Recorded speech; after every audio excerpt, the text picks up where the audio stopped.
I'm not gangster. In the ring. I'll knock you out cold. Let me talk to you a bit. Okay. Let's see it. I've never been scared to take risks. If I didn't take risks, I'd have been dead already. So, you know, nothing changes. It was good. It was a great presser, back and forth, poking each other, but not, you know, not too far. But once you get physical and you touch a man's face, then it opens. It's just wrong in my book. You know what? I also think that, you know, what he's done, it's like a slap in the face for his dad. It all kicked off when Dillian Whyte and Moses Itauma clashed after their latest face-off on DAZN. What started as tense stares quickly turned into a full-blown heated moment, with both men looking ready to throw hands. Moses didn't back down for a second. He walked straight up into Whyte's space, showing everyone this was no act. Fans watching live saw a real rivalry spill over right in front of their eyes, and the bad blood couldn't have been clearer. Oh, come upstairs! Let's say yes to the fight! Come upstairs! Let's go! Come upstairs! Come upstairs! Bro, let's go to the ring! Come upstairs! In the ring with the gloves! Come upstairs! Let's go to the ring! Come upstairs, man! Come on! Right after the face-off, things got fiery fast and the tension burst wide open. As Dave Coldwell said, once you put your hand on a man's face, there's no going back. And that's exactly what went down. Moses' fearless move flipped a war of words into something personal, and now the bad blood between them is hotter than ever. Back and forth, poking each other, but not, you know, not too far. But once you get physical and you touch a man's face. And if you thought that was wild, Johnny Nelson's take on the slap made it sound even more dangerous. After that heated face-off, things almost got ugly when Dillian swung a slap at Moses, a move that only cranked the tension higher. Nelson warned it was a risky and costly mistake, especially with the fight just hours away. This wasn't hype anymore. It was proof that tempers were ready to blow. So that was done this morning, man. To make the way how he's done it, you know, on the morning of a fight, it's just wrong. It's dangerous. When Billy Nelson was asked if the fight could still go ahead after all that chaos, his answer left no doubt. He didn't hold back after the near slap and fiery face-off. He almost called the fight off completely. His words hit hard, hinting that Dillian's comments had crossed a line. If these two ever meet now, it won't just be about boxing, it'll be personal. That fight's dead in the water, you think, Dillian Whyte? We'll never fight Dillian. I wouldn't give Dillian Whyte a wage to fight him after his ridiculous comments that he's made. Media Day was supposed to be simple, but the fire from their last clash was still burning. Oladipo pointed out there was no second face-off, and maybe that was on purpose. Last time things ended with shouting, flaring tempers, and tension you could almost touch. Moses stayed cold and locked in, while Dillian's stubborn glare refused to back down. A mix that felt ready to explode. Keeping them apart seemed less about scheduling and more about safety. This wasn't some scripted drama for the cameras. It was real, raw dislike. And fans know that the next time these two meet eyes, the sparks won't just be from the arena lights. Killed me. So today's like the media day. We're doing a bit of face-offs. Obviously, they're not doing a face-off with each other, which is a shame, because that would have been as good as yours. Derek Chisora's words carried a mix of humor and a quiet warning. Knowing both fighters, he can tell this won't be some calm, chess-like match. He joked with Dillian, saying he doesn't care, showing just how stubborn the veteran is, and told Moses not to knock him out that badly, almost like he's already picturing it happening. This wasn't friendly banter, it was a nod to the fact that both men are stepping in with pride and tempers fully loaded. Chisora's tone made it clear the fire from their last run-in hasn't faded. If anything, it's burning hotter. Fans took it as confirmation that this fight isn't just about winning, it's about settling something personal. Listen, I don't know why you're taking that fight,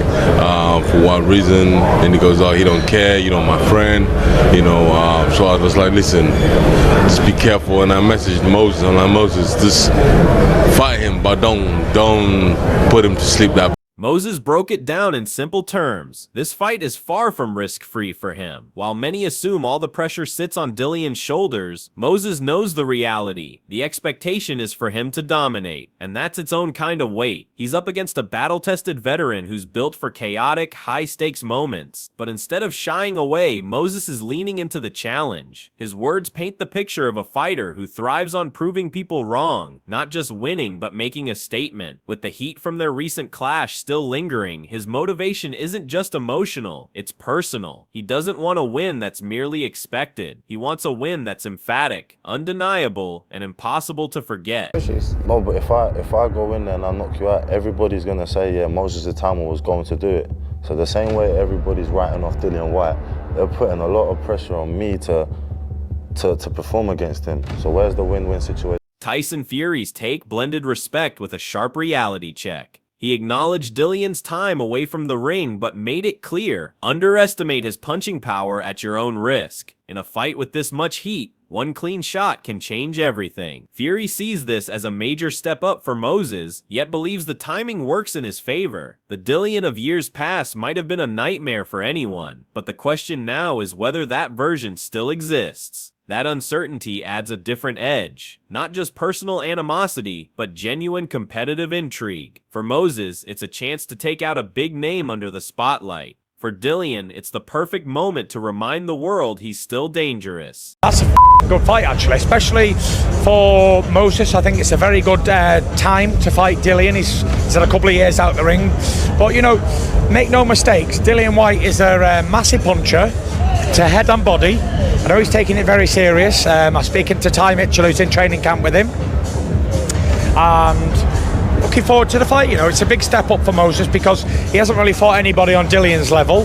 The old Dillian, it was a couple of years ago. And it's going to be interesting to see how much that Dillian Whyte has. Frank Warren summed up this fighter with chilling accuracy. His danger isn't just in the knockouts, it's in how and when they come. Going the distance once is irrelevant compared to the caliber of men who felt his power and folded. He's not a showman who wastes time dancing around. Every step, every jab, every feint is calculated. The later rounds, that's when he becomes a predator. As opponents slow, he sharpens, turning hesitation into opportunity, mistakes into punishment. This is a fighter who marries raw power with cold, tactical intelligence, reading distance and timing like a chess master with gloves on. In the ring, you don't just fight him, you get pulled into his blueprint, and once you're in it, there's only one way out. The ring doesn't forgive, and neither does he. But I'm talking about with somebody who doesn't fiddle around, somebody who actually would like to get him in the latter rounds and is capable of knocking people over.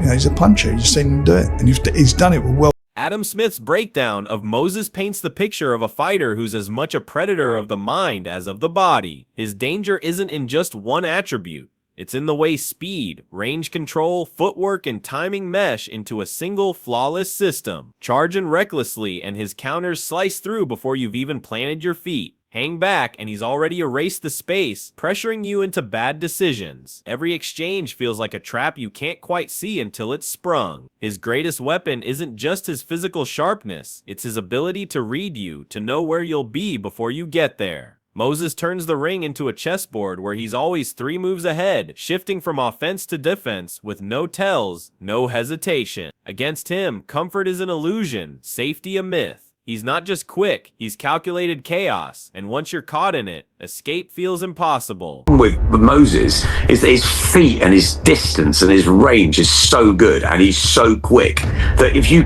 commit to the punches, you're going to get countered. And if you don't, you're going to get backed up and taken out. So it's a real puzzle. There's not many heavyweights that are southpaws. Obviously, Alexander Usyk is, but he's moved up into that dimension. Fraser Clark sees this fight as one that may never make it to the championship rounds, and it's hard to argue with him. Moses Itauma isn't just built for the big stage, he feeds off it. Under the brightest lights, he sharpens his edge, and in a main event slot, that hunger only intensifies. For Dillian Whyte, the threat isn't just raw knockout power, it's the suffocating pace Moses can unleash from the opening bell. Any plan to keep the fight at range and slow the tempo evaporates the moment Moses forces a firefight. Clark admits there's always a risk of excitement dragging Moses into reckless exchanges, but that's part of his calculated aggression. Even when he's pressing forward, there's a precision to his approach. Against a leaner, more disciplined Whyte, avoiding a toe-to-toe war, the momentum still tilts heavily toward Moses. An explosive early finish doesn't just seem likely, it's beginning to feel inevitable. I don't know Moses personally, I've spoken to him a few times,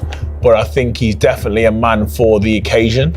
And I do think, with him being a headliner, I hope he doesn't get too excited and not do his usual job. But I think if he wanted to make a statement, and I think he's well capable of doing it. Eddie Hearn's praise cuts straight to the heart of why Moses Itauma is a nightmare for anyone daring to share the ring with him. Calling him one of the most complete fighters isn't promotional fluff. It's an acknowledgement of a rare blend of attributes few can handle. Moses' timing isn't just sharp, it's surgical. He reads the rhythm of a fight, anticipates openings, and punishes mistakes with ruthless accuracy. His mastery of range dictates the terms of engagement, forcing opponents to operate where he's strongest, and making every attempt to close the gap feel like walking into a trap. Then there's the power, raw, fight-ending force that turns every exchange into a gamble with potentially devastating consequences. Stepping in with Moses isn't just about matching skill, it's about surviving a mental and physical onslaught. Nerves are tested, endurance is pushed, composure is shattered. Hearn's reminder that opponents must be at their absolute best isn't exaggeration, it's a warning. Moses Itauma isn't just in the business of winning, he dismantles opponents, exposing weaknesses in real time. In him, intelligence, speed, aggression, and knockout power aren't separate traits. They're a single seamless weapon. Against Moses, the fight often feels lost before the opening bell. Until that new star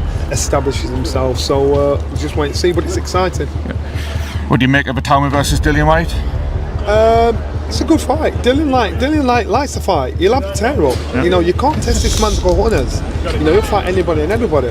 So with Dillian doing that, you think, you know what? You know, it's a good fight, good testing fight, and like, you know, he might be a gatekeeper. The stage is set, and the message couldn't be louder. Moses Itauma is not just another contender. He's a complete, unpredictable, and elite force built to dismantle anyone in front of him. Frank Warren hammers home his frightening knockout power and ability to finish world-class opponents. Adam Smith dissects his lightning-fast counters and footwork so sharp it feels like the ring is shrinking around his opponent. Derek Chisora. He puts it bluntly, beating Moses is about as likely as winning the lottery. Eddie Hearn seals the verdict. Timing, range, and raw power, all at the highest level, turn every fight into a high-stakes chess match where the smallest mistake can end the game instantly.